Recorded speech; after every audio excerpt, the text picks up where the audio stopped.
તો વડાપ્રધાન નરેન્દ્ર મોદીએ કર્યો છે મહત્વનો નિર્ણય। ઈંધણના વપરાશમાં ઘટાડો કરવા મહત્વનો નિર્ણય લીધો છે વડાપ્રધાન નરેન્દ્ર મોદીએ। પીએમએ પોતાની સુરક્ષા સંભાળતા એસપીજીને નિર્દેશ આપ્યો છે।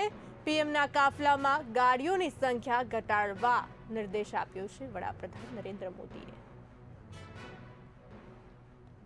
આ સાથે વધુ માહિતી આપવા માટે અમારા એસોસિએટ એડિટર ઉમંગ સોની જોડાયા છે। ઉમંગજી, વડાપ્રધાન નરેન્દ્ર મોદીએ એક મહત્વપૂર્ણ નિર્ણય લીધો છે, જેમાં ઈંધણના વપરાશમાં ઘટાડો કરવાનો નિર્ણય લીધો છે, શું કહેશો?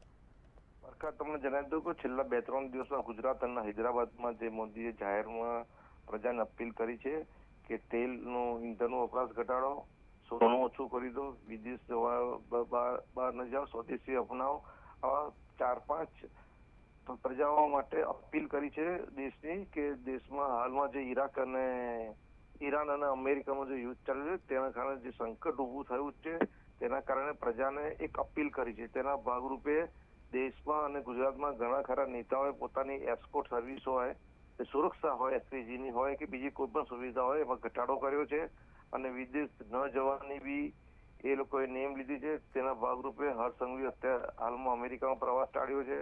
તેમનો જે કાફલો છે તેમાં ગાડીઓની સંખ્યા ઘટાડો કર્યો છે। સુરતમાં રહેતા CR પાટીલે જે કેન્દ્રીય મંત્રી છે તેમણે તેમના કાફલામાં ઘટાડો કર્યો છે। આવી રીતે અનેક નેતાઓએ પોતાની સોશિયલ મીડિયામાં પોસ્ટ પણ મૂકી છે કે અમે કેવી રીતે કામ કરીશું, વર્ક ફ્રોમ હોમ કામ કરીશું, જાહેર મિટિંગો નહીં કરીએ, ઓનલાઈન મિટિંગો કરીશું।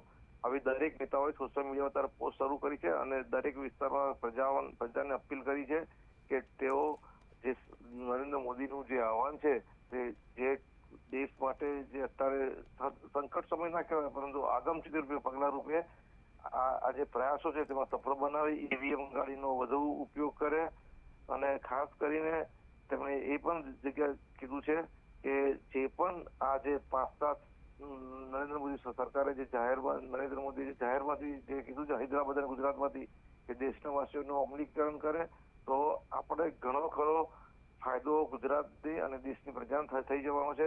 અને ખાસ કરીને જે પીએમ મંત્રી કાફલામાં સંખ્યામાં 50,000 ઘટાડો કરવામાં આવ્યો છે। સરકારના અનેક વિભાગોએ પણ જે સંખ્યામાં ઘટાડો કરવામાં આવ્યો છે।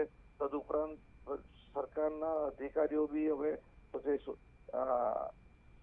એસટી બસ કે ટ્રેનનો ઉપયોગ કરવાનો નિર્દેશ આપ્યો છે। આમ ઘણા ખરા નેતાઓએ અને સરકારી કર્મચારીઓ, ઉચ્ચ કર્મચારીઓએ આ નિર્ણયને આવકાર્યો છે અને તેનો જે લાભ છે એ ટૂંક સમયમાં આપણને જોવા મળશે। જી ઉમંગજી, બિલકુલ ઠીક। વડાપ્રધાનની અપીલની અસર જોવા મળી રહી છે। જમીની સ્તરે પણ અમારી સાથે જોડાવા બદલ આપનો આભાર। તો પ્રધાનમંત્રી નરેન્દ્ર મોદીએ દેશના અર્થતંત્રને મજબૂત કરવા માટે અને વધતી જતી આયાતના અંકુશ લાવવા માટે દેશવાસીઓને અપીલ કરી છે। ત્યારે વડાપ્રધાન નરેન્દ્ર મોદીએ આ વચ્ચે એક મહત્વનો નિર્ણય લીધો છે। ઈંધણના વપરાશમાં ઘટાડો કરવા નિર્ણય લીધો છે, એટલે કે પીએમએ પોતાની સુરક્ષા સંભાળતા એસપીજીને નિર્દેશ આપ્યો છે। પીએમના કાફલામાં ગાડીઓની સંખ્યા ઘટાડવા નિર્દેશ આપ્યો છે। સંખ્યામાં 50% ઘટાડો કરવામાં આવે અને અન્ય મંત્રીઓ અને સરકારી વિભાગોને પણ સંદેશ આપ્યો છે। ઈવીને ઉપયોગને પ્રોત્સાહન આપવા સંદેશ આપ્યો છે।